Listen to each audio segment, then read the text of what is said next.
A gente percebe realmente que muitas mulheres famosas, inclusive, estão optando pela gestação na idade madura, depois dos 40 anos. Doutora Lígia, a gente pode dizer que já é uma tendência entre as mulheres engravidar depois dos 40?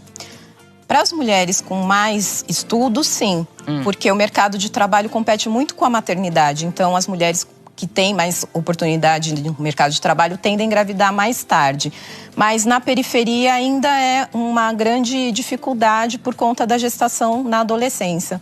Entendi, que elas acabam, né, infelizmente, por falta até de informação, né, de saúde pública, né, informações necessárias engravidando e aí interrompe estudo e tudo isso. Por isso que precisamos de muitas campanhas para planejamento familiar. A Viviane Araújo, ela tem 46 anos, como a gente falou, tá grávida aí do primeiro filho. Existe uma idade limite, né, pra engravidar? Tipo 50, 55, 60? Não, 60 não dá mais. Existe sim. O ideal é que a mulher engravide até os 35 anos, que é quando ela tem menos risco, tanto na gestação, quanto uma qualidade melhor de óvulos para essa fecundação. Mas se ela tem muito desejo de ser mãe, de gestar, ela pode tentar até os 50 anos. Tá, então até os 35 seria assim a idade que ela tá fértil mesmo. E depois dos 40 ela até pode tentar, pode ser que aconteça até os 50 de forma até natural. Mas as chances diminuem, a gente também já vai falar sobre isso, né? Hoje em dia tem mulheres optando pelo congelamento dos óvulos. Até na novela das 9 estão falando sobre isso. E doutora Thelma, eu sei que fez o congelamento, a gente já tinha falado sobre isso. E é muito importante, como que funciona? Todo mundo quer saber. Então, como a doutora disse, após os 35 anos, né, nós mulheres acabamos tendo uma diminuição não só da quantidade dos ovos, mas também da qualidade. Então, esse foi um dos motivos. Eu estou nesse momento da minha vida que eu quero priorizar a minha vida profissional. Então, eu fui, estimulei, né, tive estimulação, congelei os meus óvulos. A gente tem até umas imagens ali, ó, embriologista, analisando, para poder depois congelar. Esses óvulos que estão aparecendo são os meus, Maria, que vão aparecer na imagem a seguir. E isso, Maria, é uma alternativa. Esse aí, essas bolinhas? Não. Ai, pode nascer o filhinho aí. O coração até acelera. Filhinho Mas da Thelminha. Aos 35 anos, eu ainda não estava priorizando, né, ter bebês. 35 anos, tá ganhando o BBB, gente. Não queria saber de bebê, não. Então, eu quero muito gestar daqui a um tempo e por isso eu optei por congelar. A gente sabe que ainda não é a realidade de muitas mulheres. Porque é caro, mas né? é uma alternativa também para aquelas mulheres que se deparam com um tratamento de quimioterapia, mas têm o desejo de gestar futuramente. Então, também pode fazer esse congelamento, né, doutora, previamente, para poder preservar esses óvulos. Depois de uma certa idade, a gente sabe que as chances de gravidez diminuem. Mas é importante dizer que não se deve culpar a mulher. Vou falar o homem também, né? Mas a mulher, ela acaba muito culpada, né? Que ela é infértil e tal. Mas a infertilidade é um problema dos dois, do casal. Doutora Lígia, quando é que o casal pode ser considerado, de repente, infértil e necessita de um tratamento? Então, basicamente, a gente divide os casais inférteis em dois grupos. O primeiro grupo é o casal que tem a mulher até 35 anos. São pessoas que estão tentando engravidar com mais ou menos 3 relações sexuais por semana desprotegidas e que no decorrer de um ano não conseguiram essa gestação. Tá. O segundo grupo é de mulheres com mais de 35 anos. E aí a gente conta esse período em 6 meses, a gente diminui pela metade. Se em 6 meses não houver a gestação, a gente considera esse casal infértil.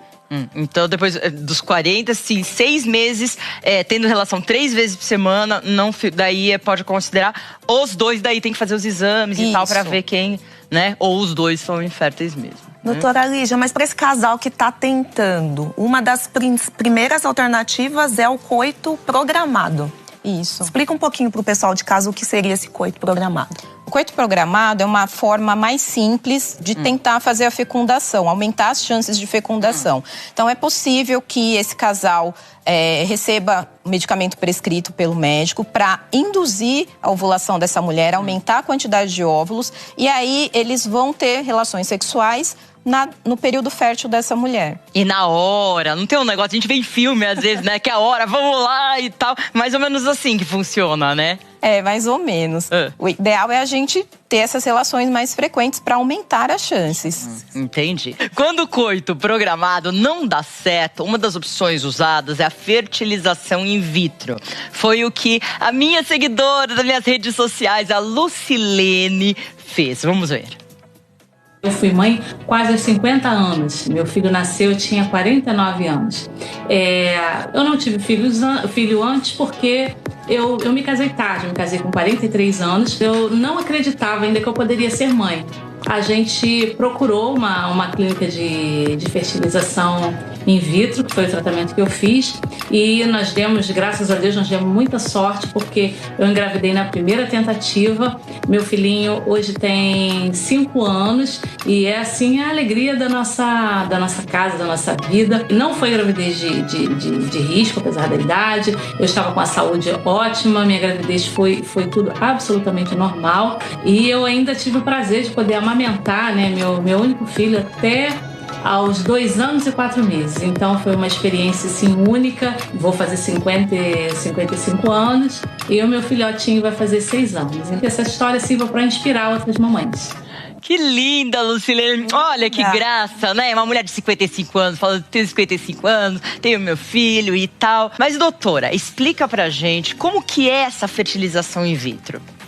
Bom, o casal vai até o médico e vai ser apresentado um protocolo para a indução da ovulação, para ela ter uma superovulação e serem captados os óvulos para serem fecundados. Essa captação é feita com o uso de uma agulha bem fininha, guiada por ultrassom. O homem vai fazer a coleta do espermatozoide através da masturbação e essas células são fertilizadas in vitro. E aí, depois de uns 5, 6 dias, mais ou menos, ocorre a transferência do embrião para o útero da mulher. Isso dói? Você falou agulhinha e tal, dói ou não? Não, não dói nada. Nada? Nada. Opa! Só é caro, né? Também fala aí. Mas, Maria, é bom reforçar também que com o avanço da idade, as chances diminuem. Mesmo, né, a FIV, a fertilização in vitro, já é uma técnica muito consagrada, né? Que tem cada vez mais avançado em relação à tecnologia. Mas a gente tem aqui nessa arte mostrando para nós, ó, que de 43 a 45 anos, a chance da mulher conquistar, né, conseguir a gestação é de 7% através da técnica de fertilização in vitro. O abortamento, infelizmente, 82% e os nascidos vivos 3%, né? Isso a cada ciclo com o óvulo da própria mulher. E quando o óvulo é congelado até os 35, como eu fiz, ou doado, as chances são um pouco maiores.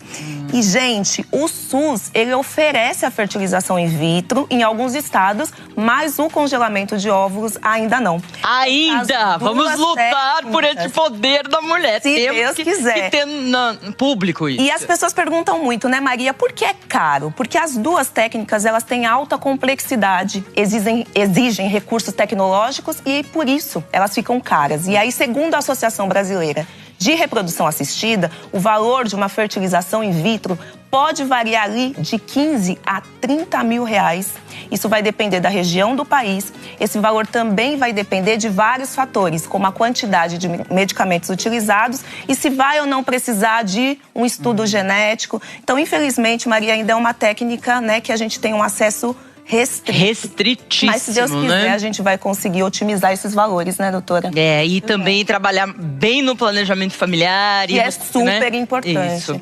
Bom, mas durante essa jornada da maternidade, algumas mulheres podem ter grandes surpresas. Foi o caso de uma outra seguidora minha das redes sociais, outra loba, a Ana Paula. Olha que bacana a história dela. Eu sempre tive vontade de ser mãe, desde os meus 18 anos. Foi quando eu descobri que eu tinha problema ginecológico e, eventualmente, teria que fazer tratamento para engravidar. Fiz 2 tratamentos, sem sucesso. Entrei em depressão, tive gravidez psicológica, quis desistir de tudo. Tive o meu segundo relacionamento. Esse eu não coloquei muita expectativa, né, da gravidez, porque eu já estava na minha cabeça que eu não poderia ser mãe. Em 2019, eu conheci meu atual esposo e quando foi agora, em agosto de 2021, Aos 6 meses de gestação, eu descobri que estava grávida, né? Senti uma cólica muito forte, não acreditei de primeiro momento, fiz 6 testes, né? E aí a minha ficha caiu. Eu falo que é o meu milagre, o meu Samuelzinho. Então Deus, ele foi maravilhoso comigo e me permitiu aos 42 anos ser mãe deste príncipe lindo, o amor da minha vida. E dorme que nem um príncipezinho, você viu? Muito fofo, parabéns, Ana.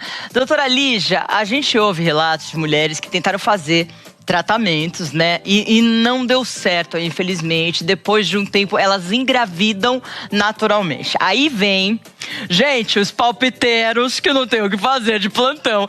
E dizem que é porque a mulher estava estressada, essa mulher e não sei o que e tal. E por isso não conseguia engravidar. Eles deixam a mulher, e deixam mesmo, vocês sabem, ainda mais culpada.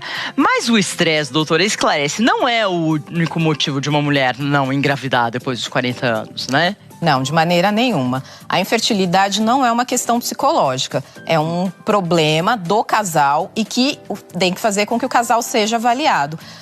O estresse, ele pode interferir um pouco, mas não é a resposta. Sim, então, palpiteiros, parem de julgar e falar das mulheres. Doutora Thelma, uma gravidez tardia exige cuidado. Fale um pouquinho dos cuidados, por favor.